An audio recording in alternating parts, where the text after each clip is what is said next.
وَقُلْ جَاءَ الْحَقُّ وَزَهَقَ الْبَاطِلُ إِنَّ الْبَاطِلَ كَانَ زَهُوقًا۔ اللہ اکبر، اللہ اکبر۔ ناظرین کرام، السلام علیکم ورحمۃ اللہ وبرکاتہ۔ پچھلی نشست میں ہماری گفتگو چل رہی تھی مسلمان کے حقوق سے متعلق۔ اس میں سے پہلا حق کہ جب کسی مسلمان سے ملاقات ہو تو اسے سلام کرو، اس حق سے متعلق ہماری گفتگو چل رہی تھی۔ آج کی اس نشست میں انشاءاللہ ہم دوسرے حق پر بات کریں گے۔ دوسرا حق اللہ کے رسول صلی اللہ علیہ وسلم نے بتایا، وَإِذَا دَعَاكَ فَأَجِبْهُ۔ اگر کوئی مسلمان آپ کو دعوت دے رہا ہے، چاہے وہ دعوت ولیمہ ہو یا کسی اور مناسبت سے آپ کو دعوت دے رہا ہے، تو اس دعوت کو آپ قبول کریں۔ کسی کی دعوت قبول کرنے کا حکم کیا ہے؟ حدیث کا ظاہری مفہوم تو یہی بتا رہا ہے کہ دعوت کو قبول کرنا واجب ہے۔ اگر کوئی مسلمان کسی کو دعوت دے رہا ہے تو اس دعوت کو قبول کرنا واجب ہے، کیونکہ یہاں بھی اللہ کے رسول صلی اللہ علیہ وسلم نے امر کا صیغہ استعمال کیا ہے کہ اذا دعاک فاجبہ، جب آپ کو دعوت دے تو آپ اس دعوت کو قبول کریں۔ یہ امر ہے اور امر وجوب پر دلالت کرتا ہے۔ بعض علماء نے اس کو دعوت ولیمہ پر خاص کیا کہ یعنی وجوب صرف واجب دعوت ولیمہ کو قبول کرنا ہے، باقی دعوتوں کو قبول کرنا واجب نہیں ہے، کیونکہ دعوت ولیمہ کو قبول نہ کرنے پر بڑی وعید آئی ہے، جبکہ اور دوسری دعوتوں کو قبول کرنے پر کوئی وعید نہیں آئی ہے۔ اس طرح سے یہ ہے کہ مسلمان اگر آپ کو کسی چیز کی طرف بلا رہا ہے، کسی پارٹی میں دعوت دے رہا ہے اور آپ اس سے مطمئن ہیں تو یقیناً اس دعوت کو قبول کرنا چاہیے۔ اس سے کیا ہے، اس کی تسلی ہوتی ہے اور اس کو یہ احساس ہوتا ہے کہ ہمارے بھی دوست ہیں اور ہمارے بھی خوشی میں اور ہر طرح کے معاملات میں ہمارے ساتھ دینے والے ہیں۔ تو یہ دوسرا حق تھا کہ اگر کوئی مسلمان کسی مسلمان کو دعوت دے رہا ہے تو اس دعوت کو قبول کرے۔ تیسرا حق ہے کہ اگر کوئی مسلمان آپ سے نصیحت یعنی خیرخواہی طلب کر رہا ہے، اگر آپ سے خیرخواہی چاہ رہا ہے کہ بھائی یہ مسئلہ میرے سامنے ہے، میں اس میں کیا کروں، میرے سامنے یہ مسئلہ ہے، میں یہ کام کرنے جا رہا ہوں، یہ کام میں کروں یا نہ کروں، فلاں آدمی کے ساتھ میں پارٹنرشپ میں کام کرنا چاہ رہا ہوں، اس کے ساتھ مجھے کرنا چاہیے یا نہیں، یا اپنی بیٹی کی شادی فلاں آدمی سے کرانا چاہ رہا ہوں، اس سے شادی کرنا صحیح ہے یا نہیں ہے۔ اس طرح سے اگر آپ سے خیرخواہی طلب کر رہا ہے آپ کو خیرخواہ سمجھ کر کے، تو ایسے صورت میں ضروری ہے کہ آپ کیا کریں، اس کو خیرخواہی کریں اور اچھا مشورہ دیں۔ وہاں کسی اور مفاد اور کسی اور مطلب کو سامنے رکھ کر کے نہیں، بلکہ جس مسئلے میں آپ سے خیرخواہی اور نصیحت طلب کر رہا ہے آپ اس کی خیرخواہی کریں اور اس کو پوری کریں۔ تو جب آدمی خیرخواہی طلب کر رہا ہو تو اس وقت تو خیرخواہی کرنا واجب ہے۔ باقی عام حالات میں جیسے کوئی آدمی آپ سے خیرخواہی نہیں طلب کر رہا ہے، کوئی مشورہ نہیں طلب کر رہا ہے، لیکن آپ دیکھ رہے ہیں کہ وہ غلط راستے پر چل رہا ہے، وہ یہ کام کرنے جو جا رہا ہے یہ کام اس کے لیے درست نہیں ہوا، تو ایسی صورت میں اخلاقی فریضہ آپ پر بنتا ہے کہ آپ اس کو کیا کریں، رہنمائی کریں، کیونکہ ہمارا دین اسلام یہ سراپا خیرخواہی کا نام ہے۔ اللہ کے رسول صلی اللہ علیہ وسلم نے کہا الدین النصیحہ، کہ سراپا دین اسلام جو ہے نا، دین یہ خیرخواہی کا نام ہے۔ اللہ کے رسول صلی اللہ علیہ وسلم پوچھا کہ خیرخواہی کس کے لیے، تو اللہ کے رسول صاحب پوری وضاحت کے ساتھ بتا دی کہ اللہ کے لیے، اس کے رسول کے لیے، اس کی کتاب کے لیے اور عمرہ کے لیے اور ہم تمام لوگوں کے لیے کیا ہے، آپ کو خیرخواہی کرنی ہے۔ تو اس طرح سے خیرخواہی کرنا، اگر خیرخواہی کوئی طلب کر رہا ہے آپ سے، اگر مانگ رہا، خیرخواہی چاہ رہا ہے، تو پھر آپ پر ضروری اور واجب بنتا ہے کہ آپ اس کی خیرخواہی کریں، اور اگر طلب نہ بھی کرے اور دیکھ رہے ہیں کہ یہاں اس کو بتانا ضروری، اس کی رہنمائی کرنا ضروری ہے، تو وہاں بھی آپ اس کی کیا کریں، رہنمائی کریں۔ چوتھا حق جو اللہ کے رسول صلی اللہ علیہ وسلم نے ایک مسلمان کو جو بتایا اس حدیث کے اندر، وہ ہے وَإِذَا عَطَسَ فَحَمِدَ اللَّهَ فَشَمِّتْهُ۔ جب مسلمان چھینک رہا ہے اور چھینکنے کے بعد وہ الحمدللہ کہتا ہے تو فَشَمِّتْهُ، آپ اس کا جواب دیں، اس کی چھینک کا جواب دیں۔ شمت ایک بڑی شین سے بھی پڑھا گیا، شمت، شمتا یشمت و تشمیت سے، اور اسی طرح چھوٹی شین سمتا یسمت و تسمیت سے بھی پڑھا گیا ہے، یعنی دونوں طرح سے پڑھا گیا اور دونوں کا معنی ایک ہی ہے، شمت بھی پڑھ سکتے ہیں اور سمت بھی پڑھ سکتے ہیں۔ تو بہرحال آپ اس کی چھینک کا جواب دیں۔ دعویٰ کیا ہے کہ چھینک کا جواب دینا واجب ہے۔ امام بخاری رحمۃ اللہ علیہ نے چھینک کا جواب دینا کیا واجب کہا ہے، لیکن دوسرے لوگ کہتے ہیں کہ چھینک کا جواب دینا واجب نہیں ہے بلکہ مستحب ہے، اور امام نووی رحمۃ اللہ علیہ نے کہا کہ تقریباً علماء کا اس بات پر اجماع ہے کہ چھینک کا جواب دینا مستحب ہے، واجب نہیں ہے، لیکن امام بخاری رحمۃ اللہ علیہ کہتے ہیں کہ چھینک کا جواب دینا واجب ہے۔ جواب دینے کا طریقہ کیا ہے، جواب آپ کیسے دیں؟ کوئی اگر چھینک رہا ہے، اگر کوئی چھینک رہا ہے اور وہ الحمدللہ کہتا ہے، تو ایسی صورت میں آپ اس کا جواب یرحمک اللہ سے دیں۔ यरहमुकल्लाह, और ये सुनने वाला यरहमुकल्लाह कहता है, तो ऐसी सूरत में छींकने वाले को चाहिए कि वो उसके लिए ये दुआ पढ़े, यहदीकुमुल्लाह व युस्लिहु बालकुम। अल्हम्दुलिल्लाह, तमाम तारीफ अल्लाह के लिए। छींकने के बाद छींकने वाला कहता है तमाम तारीफ अल्लाह के लिए। यहाँ भी एक बहुत बड़ा नुक्ता है, अहम नुक्ता है कि जिस बुनियाद पर अल्लाह ताला ने या शरीयत इस्लामिया ने छींकने वाले को अल्हम्दुलिल्लाह कहने का हुक्म दिया। दरअसल एक इंसान जब छींकता है तो उसके जिस्म में वैसे ही जलजला पैदा होता है जैसे कि जमीन में जलजला आता है, और जलजले से जमीन के हिस्से इधर उधर हो जाते हैं, वैसे ही इंसानी जिस्म के हिस्से, ये आज़ा जवारे इधर उधर हो जाते हैं, लेकिन फिर उसके बाद फिर उसके आज़ा जवारे अपनी जगह आ जाते हैं। गोया के ये फायदा होता है कि उसके आज़ा जवारे मुख्तलिफ मकामात पर पहुंच गए थे, और अगर उसी जगह रुक जाते तो बड़ी मुसीबत में वो फंस सकता था। और दूसरी वजह जो है वो ये कि जब इंसान छींकता है तो उसके दिमाग में जो गंदी हवा, और ऐसी गंदी हवा जो मुख्तलिफ बीमारी का सबब बन सकती थी, वो हवा छींकने के जरिए निकल जाती है। तो इतनी बड़ी भलाई उसके साथ होती है, अल्लाह ताला उसके साथ इतना बड़ा खैर करता है कि उस हवा को छींक के साथ निकाल देता है, और उसके बाद फिर असरनो अल्लाह ताला उसको जिंदगी देता है। बल्कि बाज ये साइंसदानी और मुहक्किकीन ने यह तहकीक की है कि जब आदमी छींकता है तो कुछ सेकंड के लिए या सेकंड के कुछ हिस्सा के लिए उसकी सांस रुक जाती है, सांस का जो सिलसिला वो बंद हो जाता है, और फिर उसके बाद उसका सिलसिला जारी होता है। तो जब दोबारा उसका सिलसिला जारी हो तो गोया को उसको दोबारा जिंदगी मिलती है। तो इस वजह से अल्लाह ताला ने और शरीयत इस्लामिया ने क्या कहा कि वो अल्लाह की तारीफ करे कि अल्लाह ताला ने उसको दोबारा जिंदगी दी, अल्लाह ताला ने उसके दिमाग से वो हवा निकाल दिया जो हवा मुख्तलिफ बीमारी का सबब बन सकती थी। तो इस वजह से वो अल्हम्दुलिल्लाह कहे। अब अल्हम्दुलिल्लाह सुनने वाले को कहना चाहिए यरहमुकल्लाह, अल्लाह आप पर रहम करे, अल्लाह ताला आप पर रहम करे। और जब सुनने वाला ये उसके लिए दुआ करता है तो फिर छींकने वाले को चाहिए यहदीकुम व युस्लिहु बालकुम, कि अल्लाह ताला तुम्हें हिदायत दे, तुम्हें हिदायत पर बरकरार रखे, व युस्लिहु बालकुम, और अल्लाह ताला तुम्हारी हालत को सुधारे, तुम्हारी इस्लाह फरमाए। तो ये तशमीत का तरीका है। इस तरह से क्या करना चाहिए, छींकने के बाद अल्हम्दुलिल्लाह कहना चाहिए, और फिर ये दुआओं का तबादला करना चाहिए। छींकने वाले के कुछ आदाब हैं।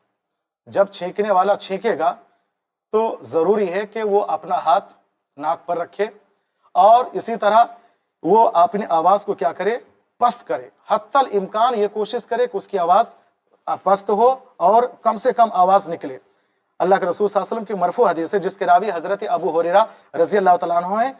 वो बयान करते हैं कि अल्लाह के रसूल फरमाया, इदा आतसा अहदुकुम फलयदा कफ़ैहि अला वजहिही, कि जब तुम में से कोई छींक रहा हो तो उसे चाहिए कि अपनी दोनों हथेली अपने चेहरे पर रखे, वल यखफिज बिहा सौतहु, और छींकते वक्त अपनी आवाज को पस्त करे।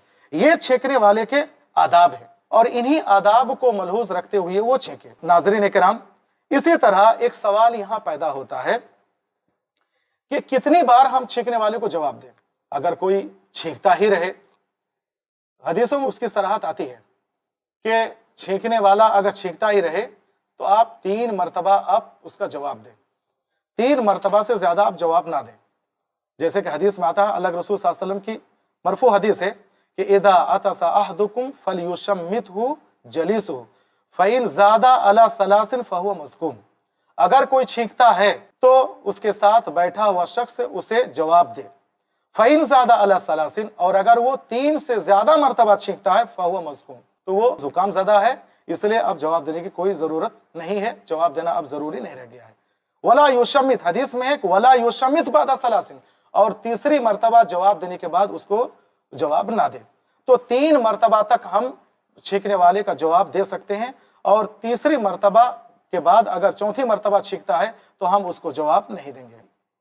नाज़रीन किराम, तो ये चौथा हक था जिसको अल्लाह के रसूल सल्लल्लाहु अलैहि वसल्लम ने एक मुसलमान के लिए दूसरे मुसलमान पर बताया है कि चौथा हक है कि जब कोई छींकता है तो वो क्या करे, उस छींक का जवाब दे, और छींकने के बाद अगर वो अल्हम्दुलिल्लाह कहता है तो जवाब देना है, और अगर अल्हम्दुलिल्लाह नहीं कहता है तो उसका जवाब नहीं देना, क्योंकि हदीस में उसकी सराहत है कि इदा अतशा अहदुकुम फहमिद अल्लाह, कि अगर तुम में से कोई छींकता है और अल्हम्दुलिल्लाह कहता है तो उसका जवाब दो। कैद इस बात की सराहत कर रही है कि छींकने के बाद अगर अल्हम्दुलिल्लाह कहता है तो फिर छींक का जवाब देंगे। इससे यह भी मसला वाज़ेह हो जाता है कि गैर मुस्लिम अगर छींक रहा तो हम उसको जवाब नहीं देंगे, क्योंकि वो अल्हम्दुलिल्लाह कहेगा ही नहीं, तो इस तरह से उसका जवाब हमें देना नहीं है। ये चौथा हक था। पांचवा हक अल्लाह के रसूल सल्लल्लाहु अलैहि वसल्लम फरमाए कि इदा मरिदा फउदहु, जब कोई मुसलमान बीमार होता है तो उसकी आप इयादत करें। इयादत करना उसका हुक्म क्या है? लफ्ज़ का ज़ाहिरी मफ़हूम इसी बात पर दलालत करता है कि इयादत करना, कोई मुसलमान अगर बीमार हो जाए तो उस वक्त उसकी इयादत करना वाजिब है, क्योंकि यहाँ भी अल्लाह के रसूल सल्लल्लाहु अलैहि वसल्लम ने अम्र का इस्तेमाल किया, फ़उदहु, उसकी क्या करें आप? इयादत करें। तो और अम्र उजू पर दलालत करता है। तो बहरहाल ज़ाहिरी मफ़हूम इसका इसी बात पर दलालत कर रहा है कि इयादत करना, कोई मुसलमान अगर बीमार हो जाता है उस बीमार शख्स की इयादत करना वाजिब है। लेकिन जमहूर अहले इल्म इस बात की तरफ गए हैं कि इयादत करना ये वाजिब और ज़रूरी नहीं है, बल्कि मंदूब है, मुस्तहब है कि उसकी इयादत की जाए। तो इस तरह एक मुसलमान जब बीमार होता है तो उसकी इयादत करनी चाहिए। इयादत के भी कुछ आदाब हैं कि जब आप इयादत करने जाएं तो आप उसके सिरहाने पर बैठें और फिर उसके सर पर आप हाथ फेरें और क्या करें, दुआएं पढ़ें, इयादत की जो दुआ है वो दुआएं पढ़ें और उसके लिए मुख्तलिफ दुआएं करें, उसको तसल्ली दें, और जो चीज़ उसको पसंद हो, मुमकिन अगर हो तो वो उसके खाने की चीज़ जो पसंद करता खाने में वो चीज़ ले जाए ताकि उसको मज़ीद तसल्ली हो। तो इस तरह से उसके आदाब हैं। इस इयादत मरीज़ की बड़ी फजीलत है। अल्लाह के रसूल सल्लल्लाहु अलैहि वसल्लम ने फरमाया कि जो शख्स इयादत के लिए जाता है तो गोया कि वो जन्नत की क्यारी में होता है उस वक्त जब तक कि वो इयादत से लौटता नहीं है। अल्लाह के रसूल साहब फरमाया कि वइदा माता फतबाहु, जब मुसलमान इंतकाल कर जाए, जब उसकी वफात हो जाए, फतबाहु, उसके जनाजे में शरीक रहो। मुसलमान जब इंतकाल कर जाता है तो उसके जनाजे में शरीक होना वाजिब है, जैसा कि इस हदीस का ज़ाहिरी मफ़हूम दलालत कर रहा है। फतबाहु, क्योंकि यहाँ अम्र का सिगा है और अम्र का सिगा उजू पर दलालत कर रहा है। ये 6 हुकूक थे, जिन 6 हुकूक का छोड़ना किसी भी मुसलमान के लिए मुनासिब नहीं है। लेकिन अगर हम अपने मुआशरे पर नज़र दौड़ाते हैं तो यकीनन इनमें से बहुत सारे ऐसे हुकूक हैं जिसको हमने पामाल कर लिया है। ज़रूरी है कि हम इन हुकूक पर अमल करें और जो मुसलमान का जो हक़ है उसका हक़ दें और हमारे दरमियान अमन व अमान फैले और हम हंसी खुशी ज़िंदगी गुजार सकें। अगली हदीस है, वान अबी हुरैरा रज़ियल्लाहु तआला अन्हु क़ाल क़ाल रसूलुल्लाह सल्लल्लाहु अलैहि वसल्लम उन्ज़ुरू इला मन हुवा अस्फल मिनकुम वला तंजुरू इला मन हुवा फौक़कुम फहुवा अजदरु अल्ला तज़दरु निअमतल्लाहि अलैकुम, मुत्तफ़क़ुन अलैह। रावी हदीस अबू हुरैरा रज़ियल्लाहु तआला अन्हु हैं, जिनका हालात ज़िंदगी इससे पहले वाले हदीस पर गुजर चुका है। इस हदीस की तखरीज इमाम बुखारी रहमतुल्लाह अलैह ने अपनी सही के अंदर की है। हदीस नंबर 6490 है और इसी तरह इस हदीस की तखरीज इमाम मुस्लिम रहमतुल्लाह अलैह ने अपनी सही के अंदर की है। हदीस नंबर 2963 है।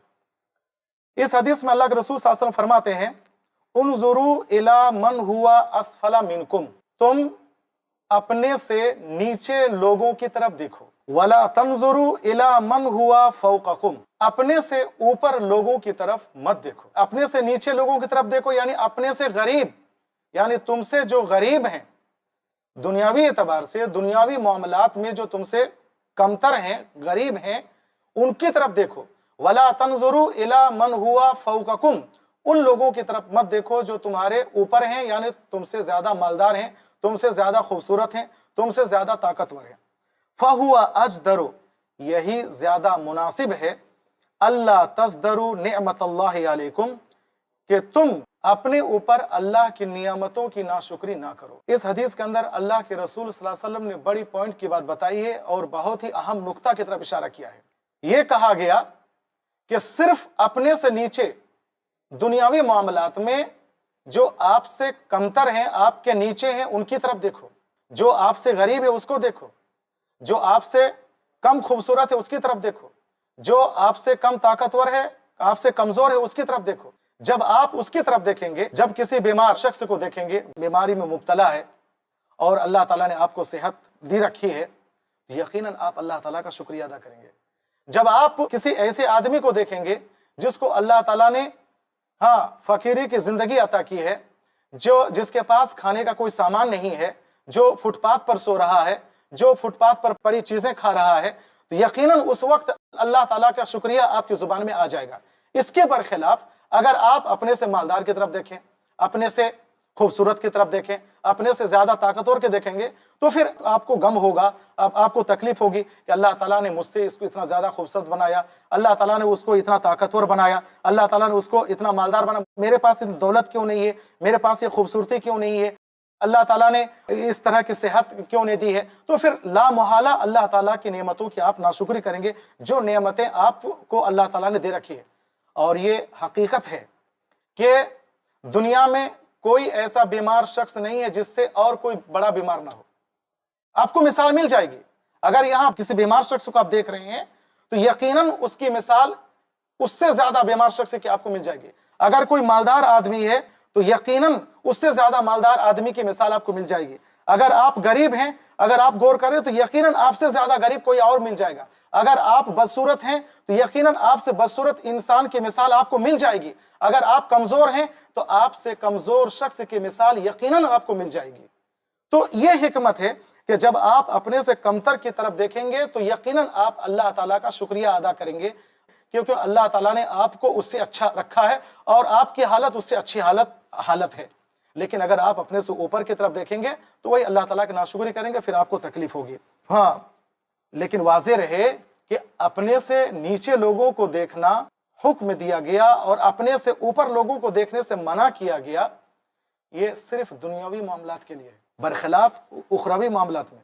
दीनी मामलात में हमेशा अपने से ऊपर लोगों को देखना चाहिए, अपने से ऊपर लोगों को देखना चाहिए, तभी जाकर के आप कामयाब हो सकते हैं। अपने से ऊपर लोगों को देखेंगे कि वो नमाजी है, 5 वक्त नमाजी पढ़ता, तो यकीनन मुझे भी 5 वक्त नमाज पढ़ना चाहिए और 5 वक्त नमाज पढ़ने के साथ साथ और नवाफिल का भी एहतमाम करना चाहिए। इस तरह से ये क्या नाम है, अगर वो रमजान मुबारक महीने का रोजा रख रहा है तो वो जब रख रहा है तो मैं क्यों नहीं रख सकता हूं, मुझे भी रखना चाहिए, बल्कि मुझे नवाफिल का भी एहतमाम करना चाहिए। ये अपने से नीचे लोगों की तरफ देखने का जो हुक्म दिया गया है, ये सिर्फ दुनियावी एतबार से, दीनी एतबार से नहीं है, बल्कि दीनी एतबार से आपको उसका उल्टा करना है। जैसे अल्लाह तबारक व तआला का फस्तबिकुल खैरात, अल्लाह ताला ने क्या कहा, फस्तबिकुल खैरात, तुम खैर की चीजों में, खैर नेक कामों में सबकत ले जाया करो, आगे आगे रहो, नेक खैर के कामों में आगे आगे रहो, पीछे मत रहो। और इसी तरह अल्लाह ताला का फरमान है, वफी ज़ालिका फलयतनाफसिल मुतनाफिसून, जन्नत का तस्करा करने के बाद अल्लाह तबारक व तआला कहता है कि इस जन्नत के हुसूल के लिए सबकत ले जाने वालों को सबकत ले जाना चाहिए, यानी आगे रहने वालों को आगे रहना चाहिए हुसूल जन्नत के लिए। तो नीचे लोगों को उस वक्त देखेंगे जब दुनियावी मामला हो, दुनियावी मामलात में हम नीचे के तबका के लोगों को देखेंगे, अपने से कमतर को देखेंगे, लेकिन दीनी मामला अगर होगा, दीनी एतबार होगा, तो जरूरी है कि हम अपने से ऊपर लोगों को देखें, तभी जाकर के हम दीन पर सही अमल कर सकते हैं। तो बहरहाल ये अल्लाह के रसूल सल्लल्लाहु अलैहि वसल्लम कहा कि हमेशा आप अपने से नीचे लोगों को देखो, ऊपर लोगों को ना देखो, ऊपर लोगों की तरफ मत देखो। इसी तरह एक सही बुखारी की एक रिवायत आती है, उसमें अल्लाह के रसूल फरमाया, इदा नज़रा अहदुकुम इला मन फुद्दिला अलैहि फिल माल वल खल्क फलयंजुर इला मन हुवा अस्फल मिनहु, कि तुम में से अगर कोई शख्स ऐसे आदमी को देखता है जिसको उस पर फजीलत दी गई है, फिल माल, माल में, दौलत में, वल खल्क, और जिस्मानी तौर पर उसको फजीलत दी गई है, तो फलयंजुर इला मन हुवा अस्फल मिनहु, उसे चाहिए कि वो अपने से नीचे लोगों को देखे। रास्ता चलते यकीनन बहुत खूबसूरत आदमी आपके सामने आ जाएगा, बहुत हट्टा कट्टा आपके सामने आदमी आ जाएगा, देख करके आप मरूफ हो जाएंगे। अगर इस तरह का मामला सामने आता है या इस तरह की बातें आपके दिमाग में आती हैं, तो आप फौरन आप अपने से कमतर लोगों, अपने से नीचे लोगों को देखिए, और अपने से ऊपर लोगों को देख करके जो आपके अंदर एक एहसास से कमतरी पैदा हो गई थी, जिसकी वजह से मुमकिन था कि आप अल्लाह की नेमतों की नाशुक्री करते, फौरन जब आप अपने ज़हन और दिमाग में अपने से नीचे लोगों को ले आएंगे और उनके हालात आपके सामने आ जाएंगे, तो फिर आप फौरन अल्लाह ताला का शुक्रिया अदा करेंगे कि कम से कम अल्लाह ताला ने इससे मुझे अच्छा रखा है। तो ये हदीस है, यकीनन ये बहुत प्यारी हदीस है और इस हदीस पर हम तमाम लोगों को अमल करना चाहिए। लेकिन आज हमारा मुआशरा और हमारा तामुल इसका उल्टा है। दुनियावी एतबार से हम अपने से ऊपर लोगों को देखते हैं, दुनियावी एतबार से हम लोगों को अपने से ऊपर लोगों को देखते हैं, लेकिन दुनियावी एतबार से हम अपने से नीचे लोगों को देखते हैं। जब कहा जाता है कि नमाज पढ़ो, अरे फला आदमी पढ़ लिख करके वो हाफिज है, वो मौलवी है, वो सरदार है, वो नमाज नहीं पढ़ता, मुझे क्यों कह रहे हो, इस तरह के हम एतराज करते हैं। तो गोया के हम दीनी मामलात में आज नीचे के लोगों को देखते हैं और दुनियावी एतबार से मेरे पास उससे अच्छी और महंगी कार होनी चाहिए, فلاں کے پاس اتنا اچھا فلیٹ ہے تو میرے پاس فلیٹ کیوں نہیں ہے؟ مجھ سے اچھا فلیٹ میرے پاس ہونا چاہیے. فلاں کے پاس اتنی جائیداد ہے، اس طرح پراپرٹی ہے تو میرے پاس کیوں نہیں ہے؟ اس سے زیادہ پراپرٹی میرے پاس ہونی چاہیے، اس سے زیادہ جائیداد میرے پاس ہونی چاہیے. تو یہ ہمارا خیال، ہمارا تعامل اور ہماری سوچ بالکل بدل چکی ہے میرے بھائیوں. ضروری ہے کہ ہم اس حدیث کو اپنی زندگی پر فٹ کریں، اور جس طرح اللہ کے رسول صلی اللہ علیہ وسلم نے ہمیں حکم دیا ہے اور اس حدیث سے جو ہمیں درس ملتا ہے کہ دینی اعتبار سے اپنے سے اوپر لوگوں کو دیکھنا چاہیے اور زیادہ سے زیادہ عمل کرنا چاہیے. ہر نیک کام میں سبقت لے جانا چاہیے اور یہ کوشش ہونی چاہیے کہ وہ نیک کام میں سب سے پہلے کروں اور سب سے آگے رہوں. اور اسی طرح دنیا ضرور کمائیے، ہاں، کیونکہ دنیا کمانا بھی ضروری ہے اور دنیا حاصل کرنا بھی ضروری ہے، لیکن حد میں رہ کر کے حلال اور حرام کی تمیز کرتے ہوئے اور کیا نام ہے دین اور دنیا کا اعتبار کرتے ہوئے. دنیا، صرف دنیا کو سامنے رکھ کر کے آپ دنیا مت کمائیے، کیونکہ دنیا کو سامنے رکھ کر کے اگر آپ دنیا کمائیں گے تو پھر آپ حلال و حرام کے درمیان تمیز نہیں کریں گے، اور پھر آپ کی خواہش ہوگی کہ میں اپنے معاشرے کا سب سے امیر ترین انسان بن جاؤں، اپنے محلے کا سب سے امیر ترین انسان بن جاؤں، اپنے ملک کا سب سے امیر ترین بن جاؤں. اور جتنا اللہ تعالیٰ آپ کو دیتا رہے گا، جو در حقیقت اللہ کی طرف سے ایک ڈھیل ہوگی، اور جس دن اللہ تعالیٰ آپ کو کھینچے گا اس دن آپ کو پتہ چلے گا. جتنا دیتا جائے گا آپ مزید اللہ تعالیٰ سے آپ طلب کرتے رہیں گے. لہٰذا ضروری ہے کہ آپ اس حدیث کو سمجھیں اور اس حدیث میں جو اللہ تعالیٰ نے ہمیں درس دیا ہے اس درس پر عمل کریں. اس کے بعد ایک اور حدیث آتی ہے اسی کتاب یہ باب الادب کے تحت ہی، جس میں اللہ کے رسول صلی اللہ علیہ وسلم فرماتے ہیں، حدیث ہے وعن النواس بن سمعان رضی اللہ تعالیٰ عنہ قال سألت رسول اللہ صلی اللہ علیہ وسلم عن البر والاسم فقال البر حسن الخلق البر حسن الخلق والاسم ما حاک فی صدرک وکرہت ان یطلع علیہ الناس. حدیث کے راوی نواس بن سمعان رضی اللہ تعالیٰ عنہ ہیں. نواس بن سمعان انہوں نے ملک شام میں سکونت اختیار کر لی تھی، اس لیے شامی روات میں ان کا شمار ہوتا ہے. اور ان کے والد یہ سمان یہ بھی صحابی ہیں اور یہ کلابی ہیں. نواس بن سمان کلابی یعنی بنو کلاب کی طرف منسوب ہیں. بنو کلاب کی طرف منسوب ہوتے ہوئے ان کا نسبتی نام کلابی ہے. سمان، ایک روایت کے مطابق سمان یہ وہی سمان ہے جنہوں نے اپنی بیٹی کا نکاح اللہ کے رسول صلی اللہ علیہ وسلم سے کرایا تھا، لیکن ایک دوسرے کے مشورے کی وجہ سے انہوں نے اللہ کے رسول صلی اللہ علیہ وسلم پناہ مانگی تھی اور اللہ کے رسول صلی اللہ علیہ وسلم اس کو طلاق دے دیا تھا. یہ وہی سمان ہے. ناظرین کرام، اس نشست کا وقت ختم ہو رہا ہے. اگلی نشست میں پھر ہم آپ سے ملاقات کریں گے. تب تک کے لیے اجازت دیں. السلام علیکم ورحمۃ اللہ وبرکاتہ.